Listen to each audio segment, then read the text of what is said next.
আরে বেদাতি ব্যক্তির কুরআন তেলাওয়াত শুনতে নিষেধ করতেন সালাফরা। কুরআন তেলাওয়াত শুনতে নিষেধ, আপনার ভয় লাগছে তাই না? বলে কি কুরআন তেলাওয়াত শোনা যাবে না বলছেন না আপনার মনে মনে?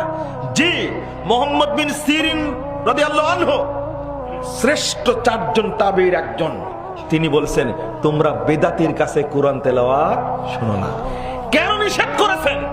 ইবনে মাসউদ রাদিয়াল্লাহু আনহু বলছেন লা ইয়াজালুন নাসু বিখাইরিন মা আখাযুল ইলমা আনিল আকাবির ওয়া ইযা আখাযুহু ইনদাল আসাগির হালাকু।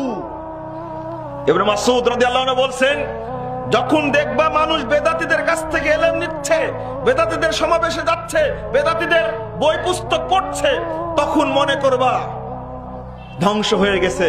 আর যতদিন তারা ইলম নিবে সাহাবায়ে কেরাম থেকে, ততদিন তারা কল্যাণের মধ্যে থাকবে। বলুন আলহামদুলিল্লাহ। আপনি বেদাতীদের কাছে যাবেন কেন?